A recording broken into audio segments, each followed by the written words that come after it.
Today on Core Conversations, we had Jenna Zaffino. Jenna is an entrepreneurial health coach, and we discuss ways to cultivate a sustainable business in this socioeconomic climate.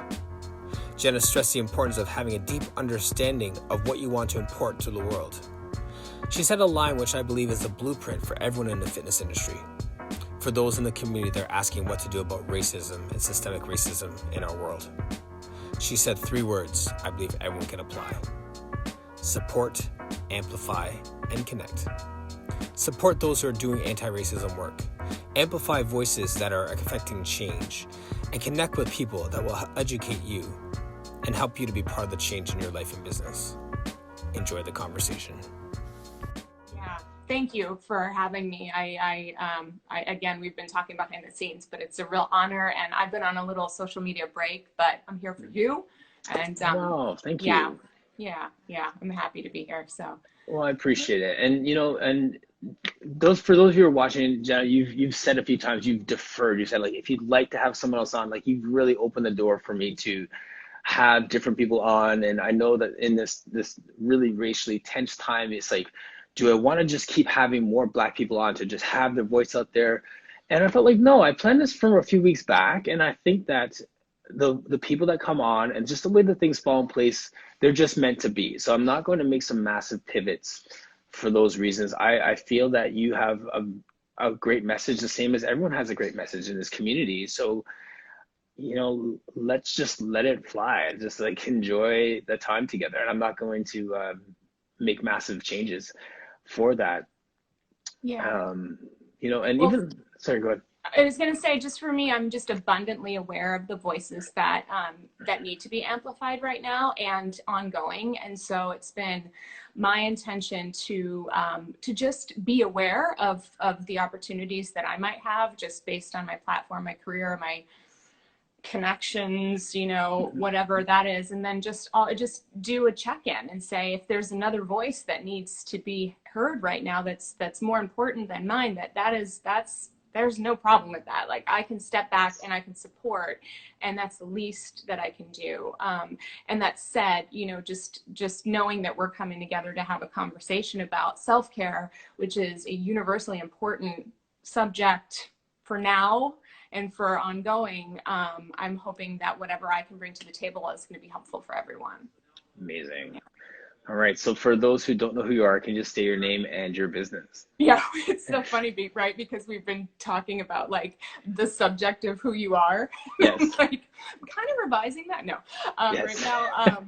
So I am, I guess, first and foremost, a movement educator. I've been teaching Pilates for 20 plus years. I have the fortunate experience to study under master teacher Ron Fletcher and was a disseminator, teacher, trainer of his work for about a decade. And that really got me into the roots of the Pilates work, gratefully.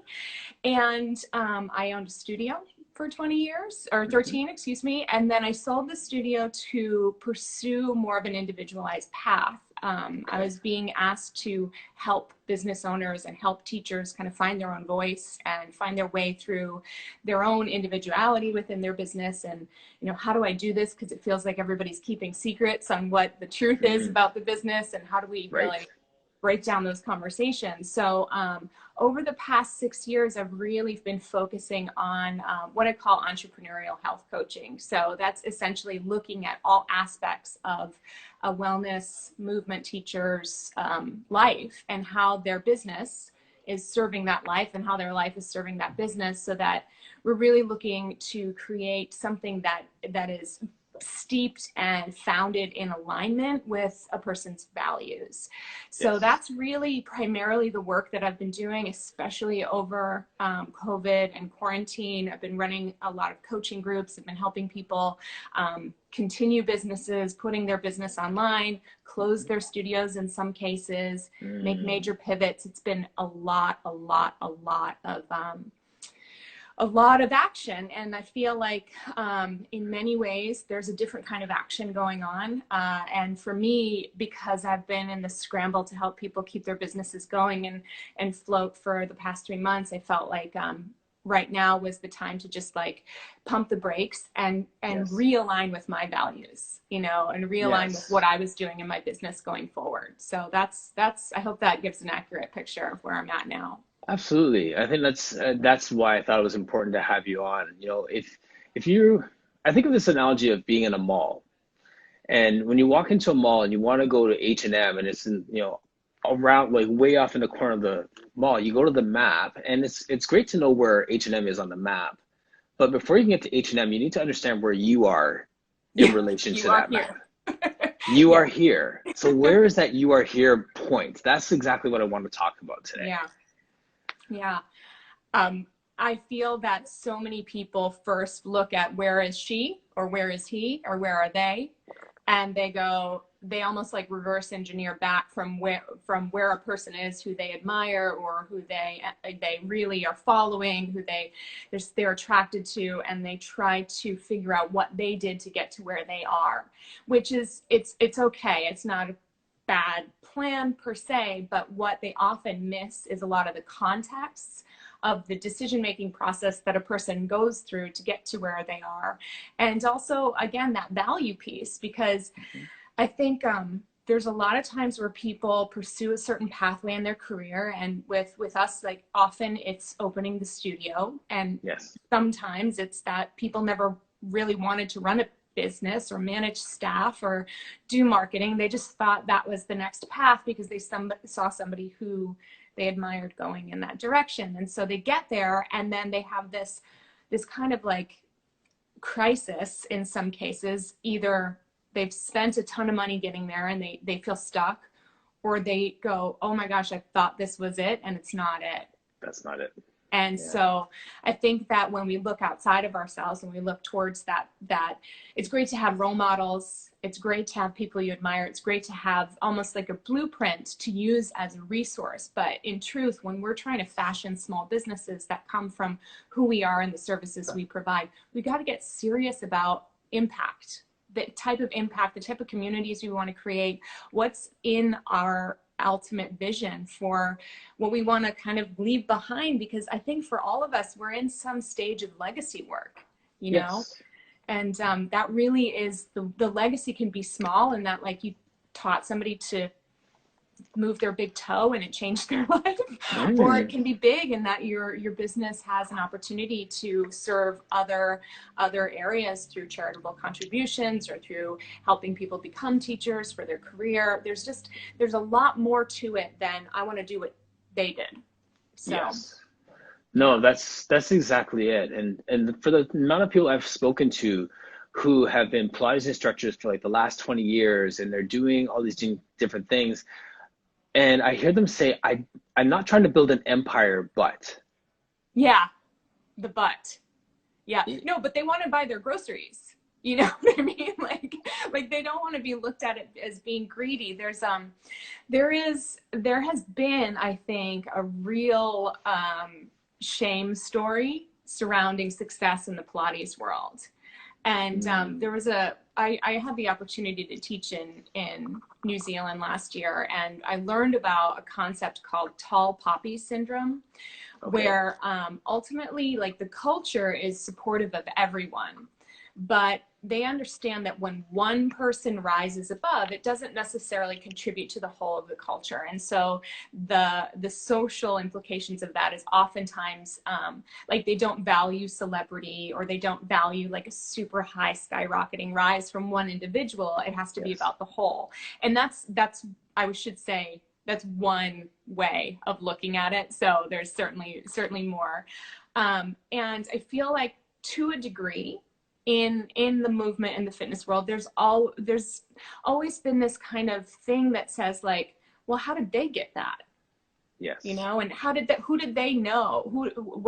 And so like the focus again becomes on this external situation of like, they must have done something that I can repeat, or they must have done something else. And you know, if not all of us are making money, or like, you know, having the empire, then is it okay for one person to have it?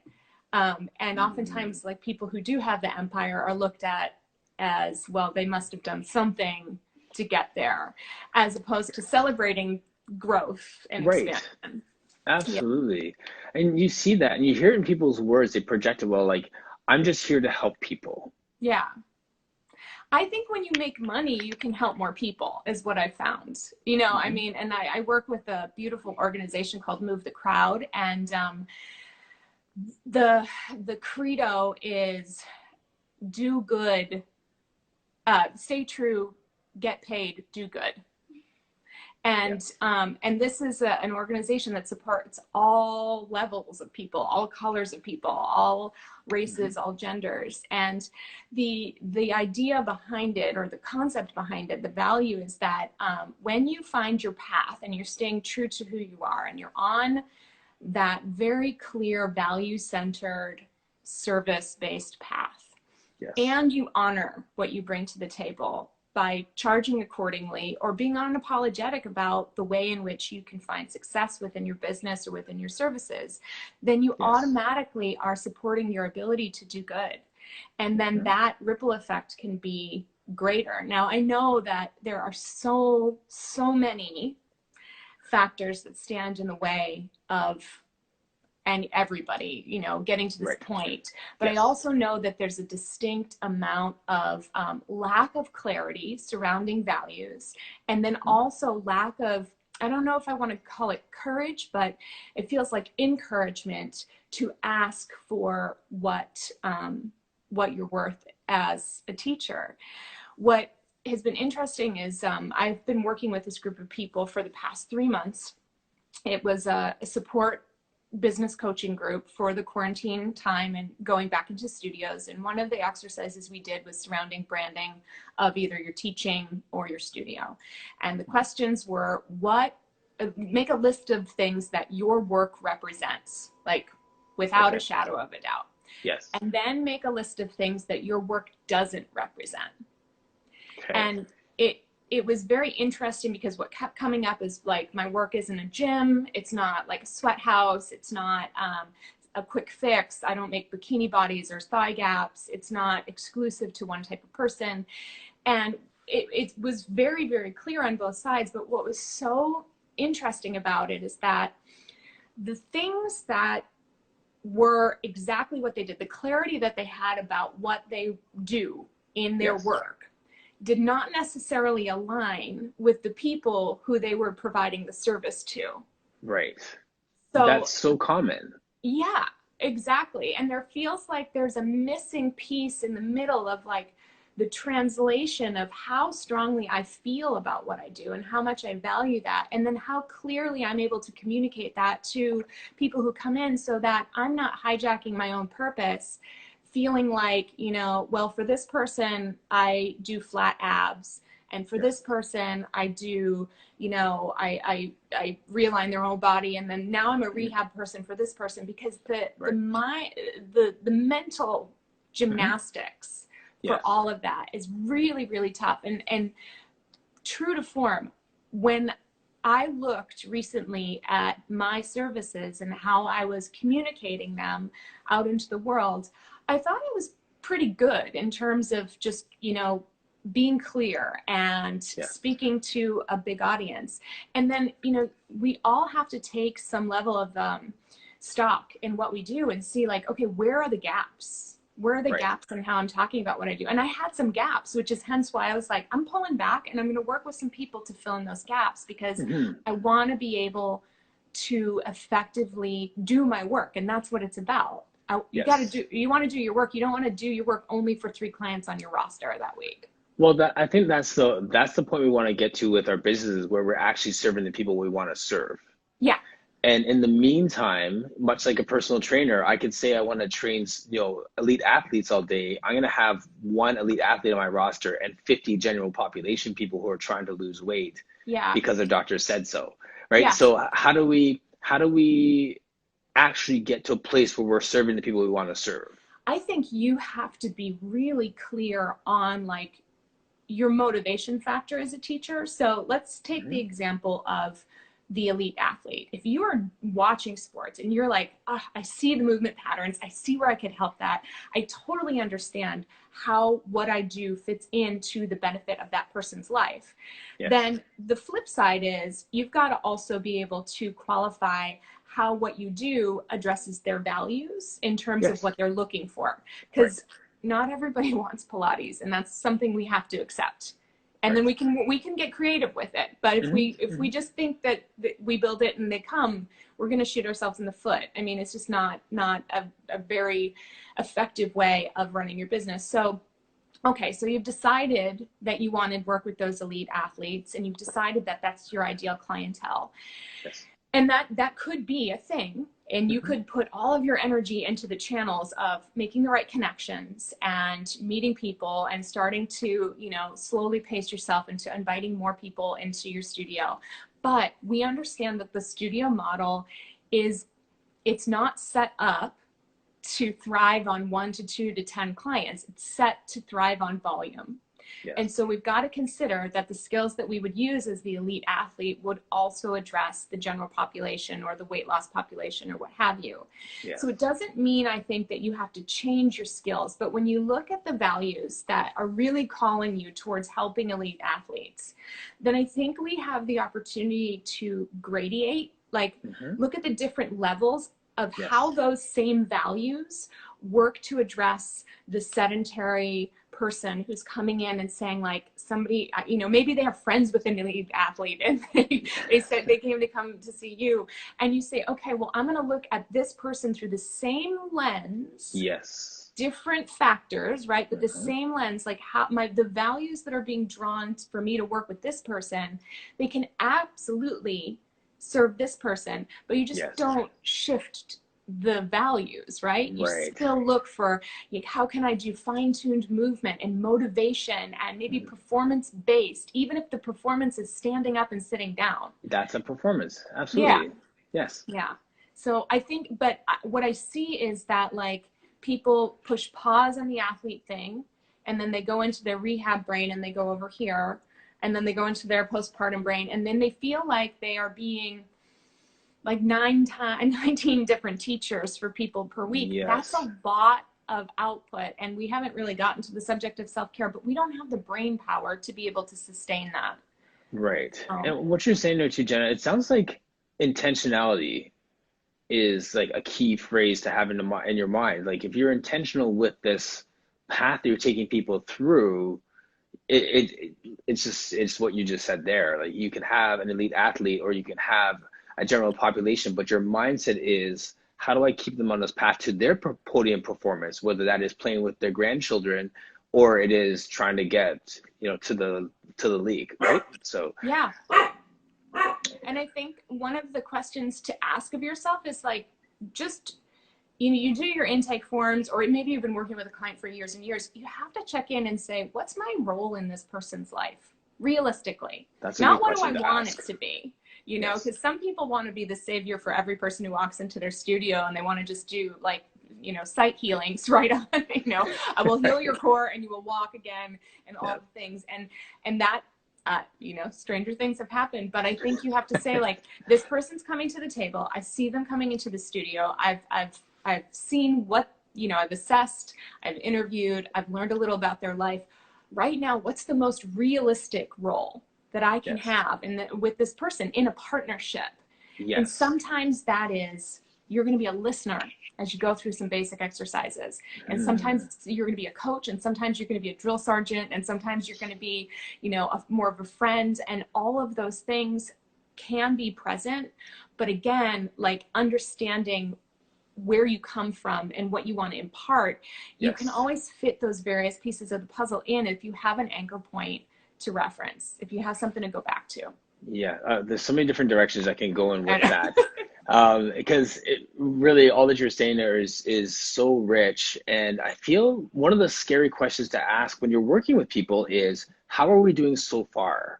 Yeah, well, and you know, what's interesting is, I think with our language from the beginning, where in this industry, we can be mistaken as, instead of being service providers, as being in the role of, like, servant, like butler for movement kind of thing, especially when you're working with a higher level, not higher level, but higher income level clientele who's used to having higher people do things. Yeah, right. So they're used to paying for things. And there can be a misconception that they're coming to your studio to pay for a new body, you know, which is not your responsibility. So I think right up at the forefront, you have to establish that this is a partnership and this is something that is going to thrive on both of you showing up. And then also, here's the ways that I'm going to show up. And then here are the ways that you're going to show up. So what's interesting in the coaching realm of things is that often there's an expectation of what's going to happen on the client's end. Like, you got to do your homework and you got to show up for your meetings and you can't cancel. And that's how this is going to work to get you where you want to go. But then we go back into the studio end and it's like, well, we have this 24-hour cancellation period. We can kind of do it. I know your dog was sick and I mean, and you just want to stretch today. Okay. It's not actually respecting what I think we all want to impart for our clients. So when it comes to that question of like, how is it going? Yeah. I think that we have to, or we can serve ourselves better by revising that question into saying, let's recall what we've been doing over the past 3 months. Yes. I'd like you to tell me what you've learned.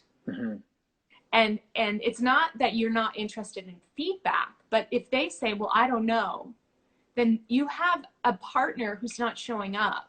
Yes. And your job is to design sessions and to be strategic and to, use the comprehensive skill set of moving them from one piece of equipment to the other and implementing, creativity and all of the things to try to bridge the gap between their level of understanding and the exercise itself. But if they're not if they're not showing up, if they're not checking in, you're going to be doing their workout for them. And I think right now, I got really excited that we couldn't touch clients because I have a saying when I was in a teacher training, step away from the client.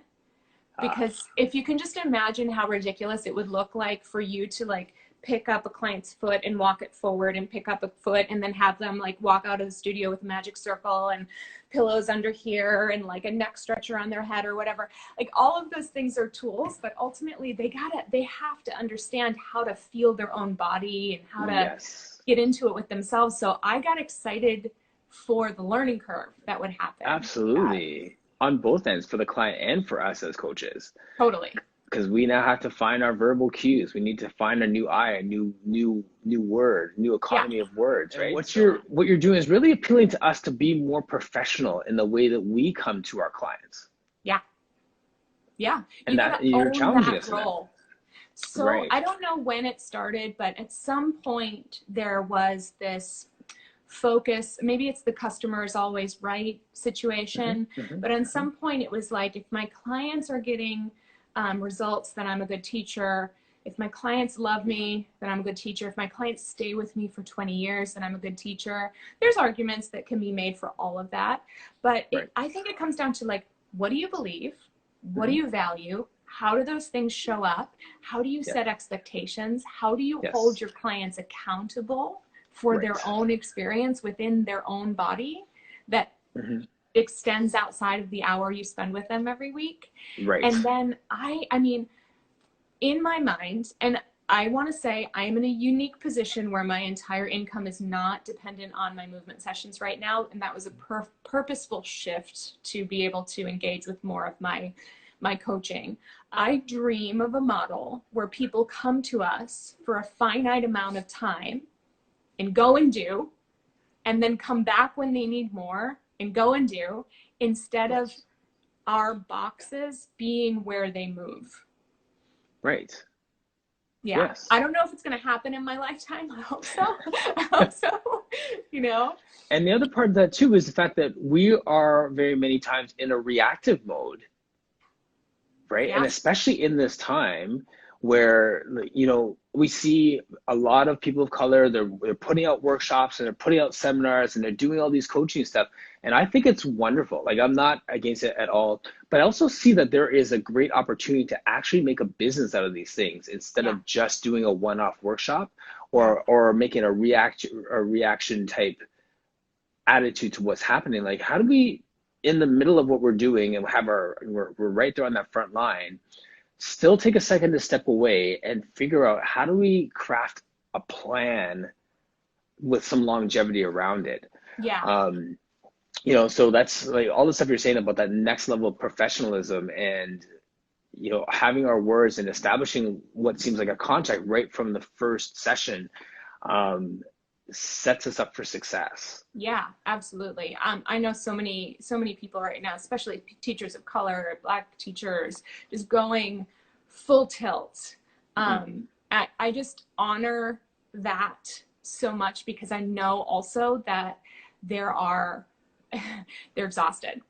Yes. I've been having conversations and they're exhausted. And Yes. and I feel that. I feel that. And I also know that the drive to seize the moment right now is more important perhaps than, you know, taking a beat. But I also know, we know that the entire life cycle of anything is cyclical, and it requires that we also rest and eat and drink water and, you know, Yes. connect or disconnect as the case may be from social. So the advice, if possible, that I would suggest is that if you're getting a hit that what you're doing is reaching someone or lots of people, and you're getting a hit, and when I say a hit, kind of like that intuitive inner voice, like I might have something here. I think I have something here.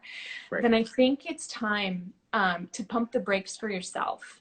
Because oftentimes when we're in reactivity and in that machine of producing content and teaching classes and all of the things, oftentimes we are blinding ourselves to the wisdom that can actually serve as a foundation for a sustainable business. Because what's not going to help right now is just a lot. It's not going to be helpful to go full tilt into running an online business and an in-studio business, and if you have children, taking care of children, and fighting for human rights, and you know, surviving COVID. We have to recognize that our nervous systems, we need to be able to regulate too. And for sustainable business, and believe me, I have tripped into business models. I have found myself, you know, underwater, lost, you know, who am I? What do I do here? You're always going to be better served by saying, okay, what is it behind this drive? Like when I get this hit to do more, what is it that I'm actually trying to affect? Am I doing it because I think I should, or because somebody else is doing it? Or am I doing it because I know that I'm serving this group of people? And if that's the case, then what's the best possible way that I can serve us both? So even though it might not feel as full of dopamine as like, I'm going to put out a class every Tuesday and it's this and donate and all that, like what is, again, the long term? So when we're trying to educate ourselves, like there's a reason why, especially in Pilates, there's a reason why we have a long-term educational process. For many of us, over a year. I oftentimes, which is not popular opinion, but I thought it should be a 4-year degree to pace and, you know, let yourself absorb the information in your body and in your mind and spirit and all of it. But we need to, when we're trying to shift a paradigm or create a new one, even if that paradigm is a business, we need to begin to get into the student mindset and study it like it's the most important subject around. And so that means, realistically speaking, how much of the given subject can you digest on a daily basis, and how will you hold yourself accountable for doing that? So if for me, when I've got a new idea, you know, we always have those like, oh, this is great. I want to know about it. I want to know what it wants to be. So I spend time with it, like interviewing it before I roll it out. I have whatever inspiration is coming to me, whether it's a quote or just notes, I throw it up on my bathroom mirror and I read it every day. I start to get in deep study. I have whiteboards and I start to put Post-its up. And you can even put notes in your phone. There's this great app called Otter that's free, and you just like record and it transcribes, and you just get the stuff down in your head as you're working, as you're busy, because not everybody can just, you know, take a week off to think about their next business. But if people right now are looking and they're saying like, wow, things are really happening in the online space, and I see such rich opportunity for me to expand that, then start to think about it. Like, what about it is working? What are people responding to? What do you feel about it? Like, are you just excited that anybody showed up, or do you really feel like this expresses and exhibits what you're here to bring? You know, so I hope that's helpful. It is. And I think because like a lot of people that are in the space right now, and, you know, speaking to people of color who are doing, you know, workshops and trying to really bring awareness to what's happening in our world, I think a lot of us are getting tired. And I recognize that, you know, for those of you who are watching, like, you might have started been training for a 400-meter and realized that this is an Ironman. So there are times when you may have to slow your pace down so that you can finish this race well. And we started well, but what happens when we're 6 months away from that Blackout Tuesday screen? You know, and, you know, are we still going to be able to have the energy to keep bringing that to people's awareness, or are we going to just taper off into the next message? I think we need to, it's almost like we need to call a timeout strategically so we can get back on the field and finish this game strong. Or what if it's even like a relay? You know what I mean? Like, I mean, I understand, like I said, my voice right now in this subject of Black representation, it's not the most important, but it's still going to be there, right? So I understand that in taking the step back to support and, you know, amplify and connect with other voices in the community, that's my responsibility. That doesn't mean that I'm not doing my work behind the scenes, so that when I do come back online, I am very direct with what and how I am contributing to this movement, in the hopes that the audiences that I speak to will be met with more, you know, and I think that's the true definition of community, where we each work as an ecosystem. And to think that it's only up to one person or one group of people, I think that's missing the point. So I think if you can just even consider yourself as part of the relay team, and say, hey, today I'm picking up the baton. That's a great word, Jenna. And this is what I'm going to do.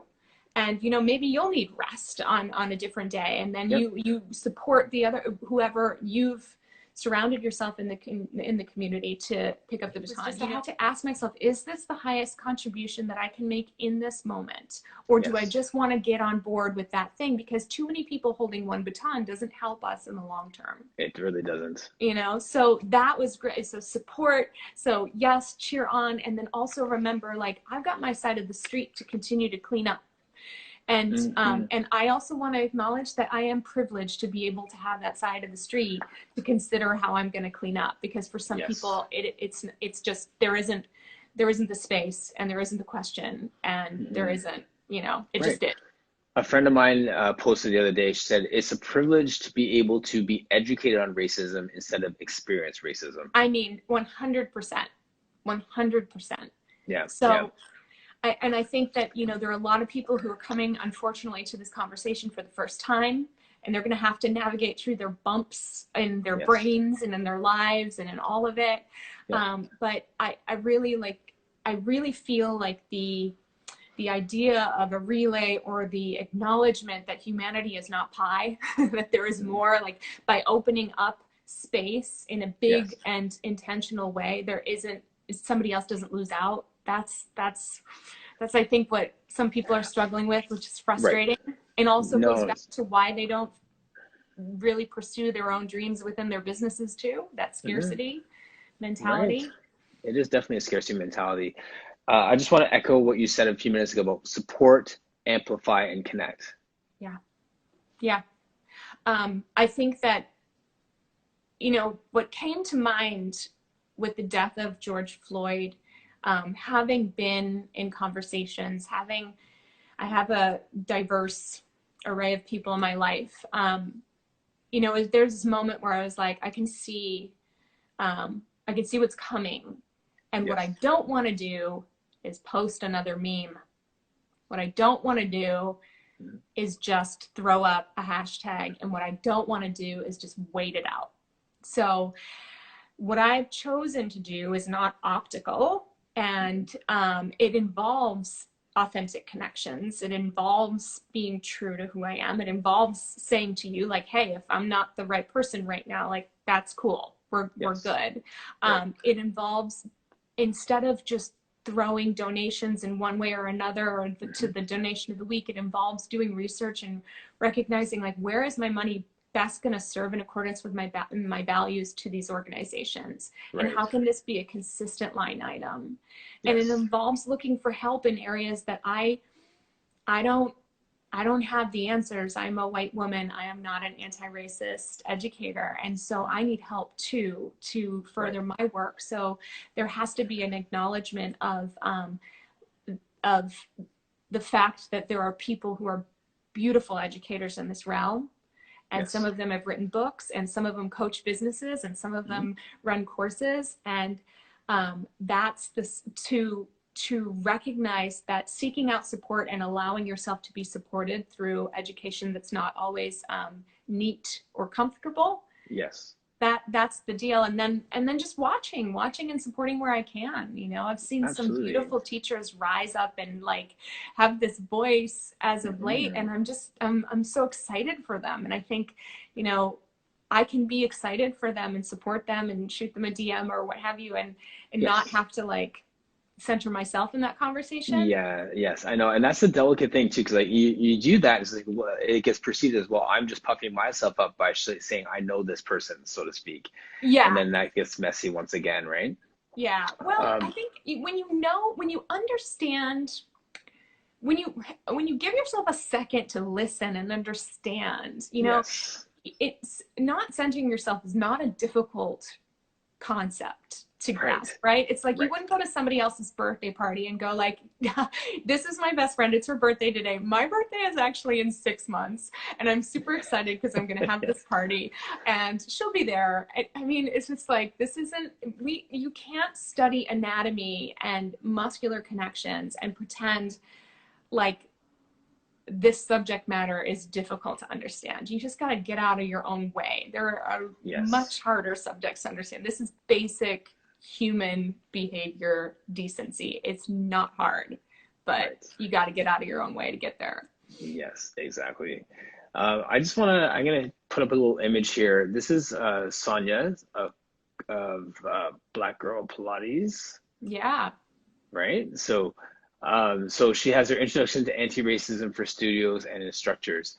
And we all, like, once again, we all have our part to play. And you're saying, understanding what our resources are and what we have. This is a beautiful example of someone who wants to be on the front lines and has such a passionate voice about how to educate us. And this is a great place to invest.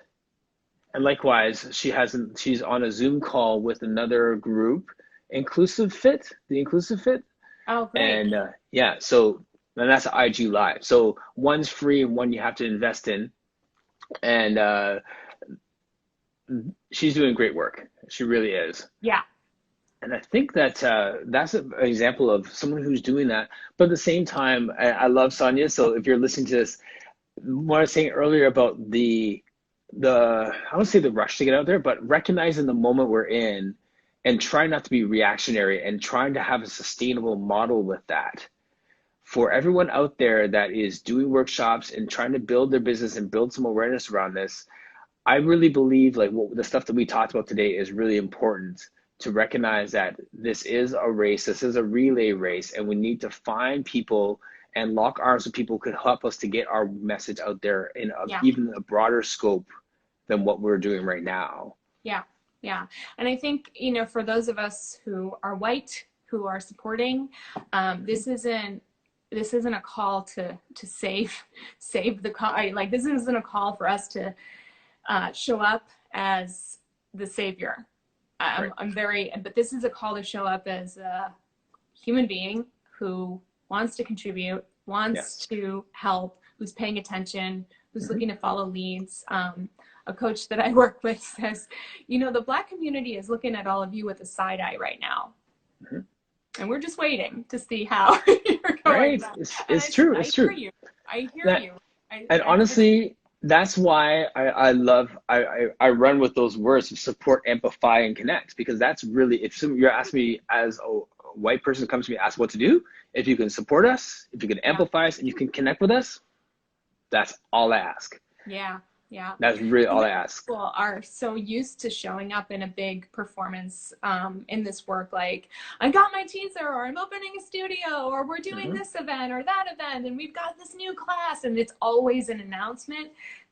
I don't think this work has to be an announcement at all. I think this work is a commitment. It's like, you know, it's like the you have to get into a rhythm with it, that's true, and that comes back to who you are when you are, again, clear about who you are and what you bring to the table, and you also understand that that's going to be an imperfect journey. I mean, no, you know, you're going to mess it up. Yeah, you want to fall forward, if anything. Oh yeah.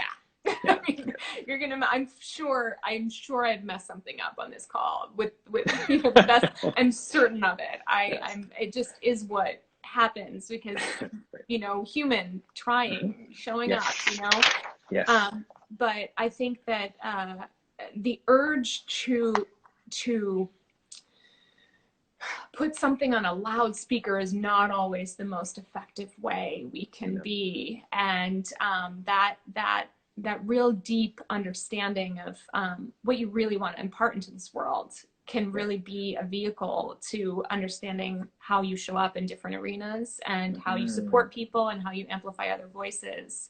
You know, this sitting back and saying, I don't know what to do, I'll give you it for a minute, but there's a lot of things to do, lot of things to do, and yeah, no, there is. I'm just, in closing, we have about 10 minutes left. I have this new little book here my lovely wife gave me for my new studio behind me. And one of the things I asked my sons to do is just to write something on the first page of this book. And I read it one day when I was feeling like I was just not on my game. I could just open up and just hear what they had to say. And much like you were saying a minute ago, Jenna, about we probably said something wrong today. We might get some backlash because I had a white person on in a heavy Black awareness time, or whatever the case is. And this is what my 13-year-old wrote as one of the lines in his little encouragement to me. Quite simply, it says, do your best no matter what happens. Yeah. And I feel like that's what we're doing right now. We're trying to do our best no matter what happens. And we may get some backlash for something that was said today, but I really hear your heart in terms of just trying to do your best. I'm trying to do my best here, and we may have missed the mark, but we're here anyways.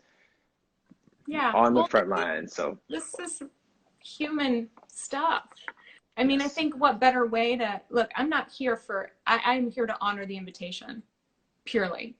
That's it. Yeah. That's it.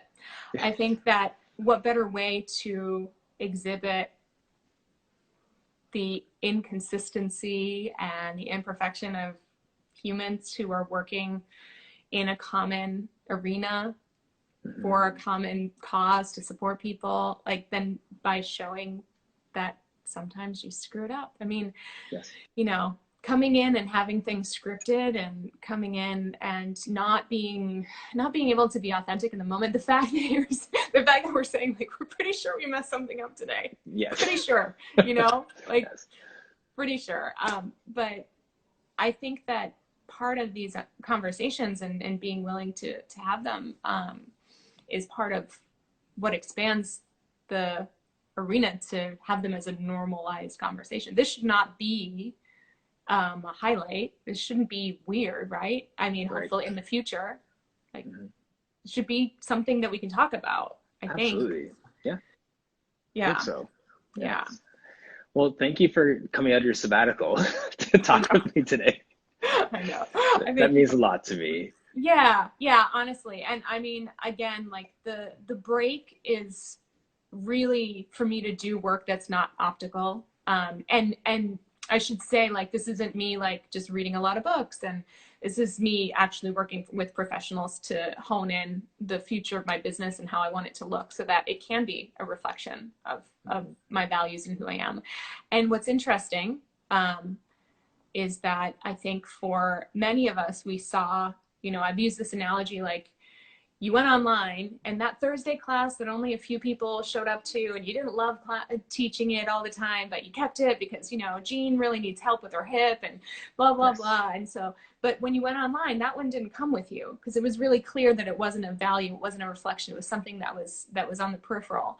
And so I've been urging my coaching clients, like, let those things go, because it was maybe holding you back from actually being of more intense and intentional service to your people. And that's where I'm in my business. It's like, let the social media go for a beat. It's fine.